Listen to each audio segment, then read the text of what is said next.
মাজুলীৰ ৰাতিপুৱাৰ এইকণ মুহূৰ্ত উপভোগ কৰিম বুলি ৰাতিপুৱা সোনকালে উঠিছোঁ একবাৰ মনটো একদম ভাল লাগি গৈছে কালি যিহেতু আমি ডেকাচাঙত থাকিলোঁ তাৰ ফ্ৰণ্টতে বৰ ধুনীয়া এখন নদী আছে ধুনীয়া বতাহো মাৰি আছে হেল্ল' এভৰিৱান নমস্কাৰ মই দীপশিখা আপোনালোক সকলোকে পুনৰবাৰ দীপশিখা ব্লগলৈ স্বাগতম জনাইছোঁ আশা কৰিছোঁ আপোনালোক সম্পূৰ্ণ সুস্থ হৈ আছে তাৰবাবে সম্পূৰ্ণ সুখী হৈ আছে বৰ্তমান আমি আছোঁ মাজুলীত আৰু আজি মাজুলীত হৈছে আমাৰ ডে 2 আৰু এতিয়া ৰাতিপুৱা বাজিছে 6টা বজা নাই 5:30 হৈ গৈছে দেউতা আৰু মই আমি দুইজন উঠিলোঁ দাদা প্ৰথম দেউতা আৰু ময়ে উঠিছোঁ অসমখন চাব লাগে মাজুলীলৈ আহিব লাগে ইয়াতনো কি আছে আমিতো সকলোৱে শুনিয়ে আছোঁ বিদেশী নাগৰিকো আহি ইয়াত যথেষ্ট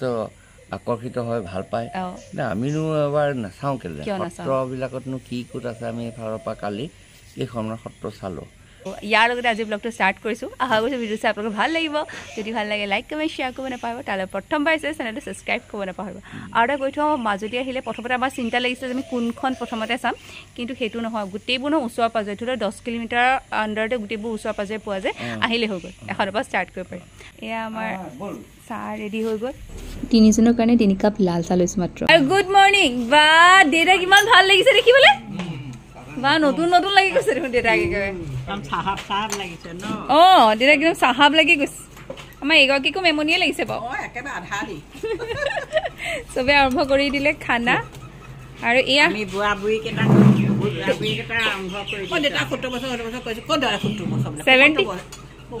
মাৰহে সত্তৰ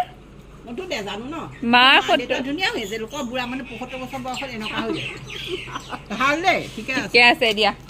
আমি আজি ব্ৰেকফাষ্টত আমাৰ আছে লুচি এফালে দালি আৰু লগতে চিম্পল আলু ভাজি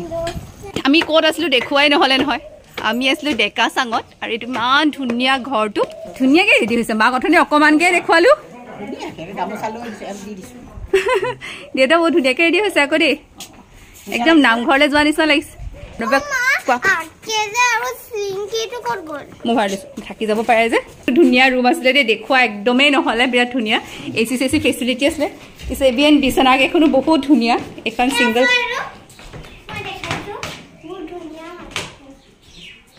ৰাতিপুৱা অৱস্থা নাই পাহি এনেকৈ উঠি আছে তাই শুই আছিলে পাহি দেৰিলৈকে অকণমান কম্বলৰ প্ৰয়োজন হ'ল ঠাণ্ডা আছিলে ইয়াৰ লগতে এইফালে এখন চকী দিছিলে আহি পালোহি মাজুলী শ্ৰী শ্ৰী চামগুৰি সত্ৰ আমি এতিয়া আহি পালোহি চামগুৰি সত্ৰ ন আপোনালোকে এতিয়া বিখ্যাত মুখা শিল্প নহয় জানো গোটেই অসমতে বিখ্যাত আৰু তাকে গোটেই পৃথিৱীয়ে জানে হয় পৃথিৱী বিখ্যাতহে ক'ব লাগিছিলে হয় কথাটো আমি এতিয়া বহু দিনৰ এটা ইচ্ছা আছিলে চামগুৰিত সেই মুখা শিল্পখিনি চাম যিহেতু চামগুৰি সত্ৰৰ মুখা শিল্প গোটেই পৃথিৱী বিখ্যাত গতিকে সঁচাকৈ মাজুলীৰ এটা চাবলগীয়া জেগা ইয়াত ইমান ধুনীয়া ধুনীয়া মুখা আছে তাতে আকৌ যিজন ডাঙৰীয়াক লগ পালোঁ তেওঁ সম্পূৰ্ণ আমাক বিৱৰণ কৰি দিলে এয়া হৈছে বানৰজা প্ৰথম দেখিছোঁ বানৰজাৰ এখন ফটো আৰু ইয়াত আৰু এটা কথা কি জানে সৰু ল'ৰা ছোৱালীবোৰে ধুনীয়াকৈ ইয়াৰ পৰা ডিজাইন কৰাত ব্যস্ত হৈ থাকে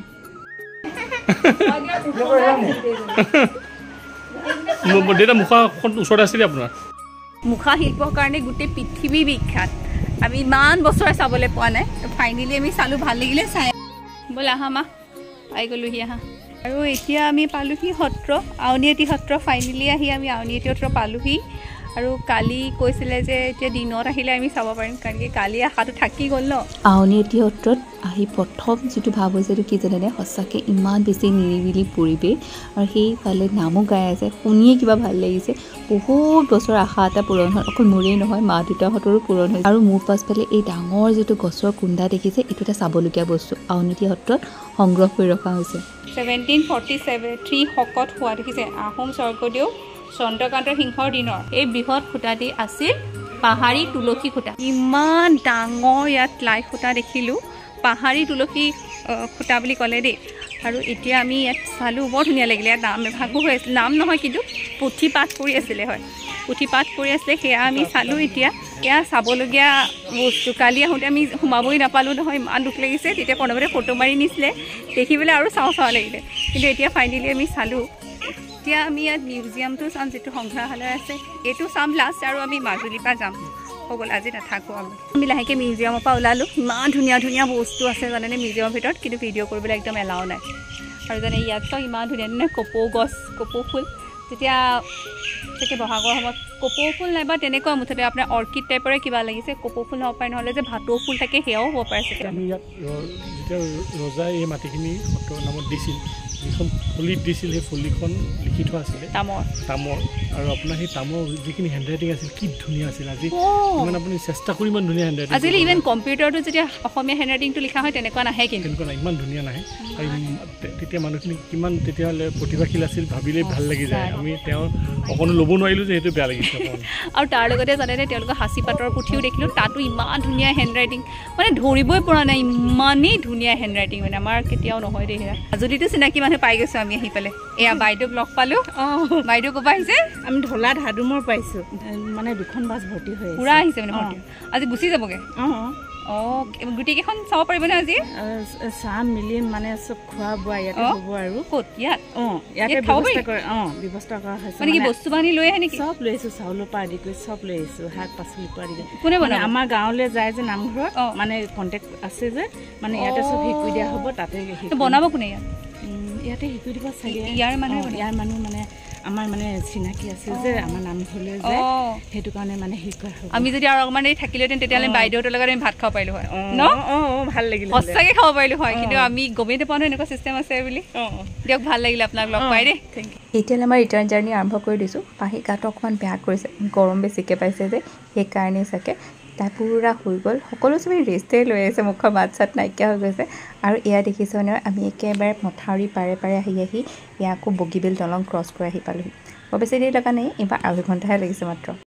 এতিয়া আহি ঘৰ পালোহি আমাৰ 2টা বাজিছে 2টা বজাত পুৰা ঘৰ পাই গ'লোহি মানে প্লেন কৰিছিলোঁ ৰাস্তাতে দুপৰীয়া ভাতটো খাম আৰু কি বস্তু কৰি আছোঁ জানো দুপৰীয়া তাতে ভাতটো খাম বুলি কিন্তু কি হ'ল প্ৰণৱ অফিচৰ পৰা ফোন আহিলে খৰ ধৰকৈ গুচি আহিলে ইভেন চাহ কাপো খোৱা নহ'লে আমাৰ আমি গ'লোঁ ভাল লাগিলে এতিয়া আহি পেলাই মাহঁতে কথা পাতিছে চাহ তাহ খালে তাৰপিছত লগালগ আজি বনাব মাজুলী গোল নেমু খাৰ টেঙা এইবোৰ খাৰলি বড়ো চাউল আৰু পানী টেঙা এই বড়ো চাউল বাও চাউল আনিছে মায়ে কিন্তু বাও চাউলটো এতিয়া খোৱা নাই দেই ৰঙা ৰঙা চাউল ন চাহ কথা পতা তোমালোকে মোৰ ভাতটো হ'লে মানে কি হয় পটাপট ভাতটো বনাইছোঁ দালি ভাত ভাজি পিটিকা এনেকৈ পটাপট বনাইছোঁ চালাড এখনো বনাই ল'ব পাৰিছোঁ আজি খৰ ধৰকৈ ৰন্ধা থালিখন কি আছিলে জানেনে ভেন্দি আৰু আলু ভাজি এইফালে কচু আৰু কলডিল বইল কৰি খৰিচাৰ সৈতে পিটিকা চালাড এই কৰ্ণাৰটো মোৰ ফেভৰেট এই কৰ্ণাৰটো সম্পূৰ্ণ মাজুলী গোল নেমু পিঁয়াজ খাৰলি পানী টেঙা আৰু জলকীয়া এই গোটেইখিনি মাজুলীৰ পৰা অনা হৈছে লগতে ঘৰৰ অকণমান আমৰ আচাৰ ভাত আৰু এইফালে মচুৰ দাইল অকণমান স্লাইটলি টেঙা দিয়া বাছ আমাৰ লাঞ্চৰ থালি হৈ গ'ল ৰেডি কালি আহি পোৱাৰ পাছৰ পৰা ইমানেই ভাগৰ লাগিলে আমাৰ চবৰে চব পৰি গ'ল ন দাদা হয় নে দাদা হয়নে নহয় হয় এয়া এতিয়া চবেই কেনেকুৱা লাগিলে মাজুলী যাত্ৰা মাজুলী ধুনীয়া লাগিলে ভাল লাগিলে নে ভাল লাগিলে কালি যে আজি যে আমি ভিডিঅ'টো দেখিছোঁ কালি যে ভিডিঅ'টো কৰি আছিলোঁ ন এতিয়াতো আজি নেক্সট ডে ভিডিঅ' কৰিছোঁ আমাৰ দেউতাক একদম দৰা লাগিছে হয়নে কচোন কমেণ্ট কৰি জনাবচোন হয় মোৰ যে সঁচাকৈ লাগিছে ইমান ধুনীয়া ক্লিনকৈ পিন্ধিছে আৰু দেউতাই ইমান ধুনীয়াকৈ ওলাই গৈছে আৰু আমাৰ দেউতাক পুৰা নাই আমাৰ দেউতাক ইমান ধুনীয়া ভকত লাগিছে 75 years হৈছে তাৰপাছতো গৈছে ভাল কথা ন আৰু এইগৰাকী চক আকৌ কালি একেদৰে মা যাবলৈ ওলালে কেনেকুৱা লাগিলে মাজুলী দুজনী ভাল লাগিলে কিমান কথা পাতিছে দুজনীয়ে কি কথা পাতিছে তাহাঁতিহে জানে আৰু দেই তাকে আমি মুঠতে মাজুলী গৈ আহিলোঁ ভাল লাগিলে একচুৱেলি কি হয় মায়ে বহুত দিনৰ পৰা কৈ আছে আচল কথাটো মায়ে কৈ আছিলে বহুত দিনৰ পৰা মায়ে মানে মাকৰ লগত বৰপেটা গৈছিলোঁ ভাল লাগিলে মাজুলী গ'লোঁ মায়ে মানে কৈ আছিলে মাজুলী যাম আৰু তোমালোকৰ মা দেউতাকো সুধিবা যদি যায় একেলগে যাম মানে সেনেকৈ সেইকাৰণে আমাৰ প্লেনটো হৈ গ'ল তেনেকৈ ধৰণে ভাল লাগিলে মাহঁতে লগ ধৰোঁতে যাম বুলি ক'লে ন ভালেই মাজুলী চোৱাই নে মাজুলী ন নাই নগ'লে কেনেকৈ হ'ব মাজুলীখনলৈ ন যাব লাগে সত্ৰ চত্ৰ আছে চব চাব লাগে ন আৰু মানে কি জানে সদায় মানে মাজুলী যাম বুলি ক'লে আমাৰ কথা হয় যে আমি ৰাসত যাম সদায় সেইটোৱে কথা হয় আৰু ৰাসত যাম বুলিয়ে ভাবিছিলোঁ আৰু সেইকাৰণে অত বছৰে আমাৰ নহ'লে আল্টিমেটলি ভাবিলোঁ মাৰ সত্ৰকেইখনে চাওঁ সেইকাৰণে গ'লো ন সেইকাৰণে আমি সত্ৰকেইখন চাই আহিলোঁ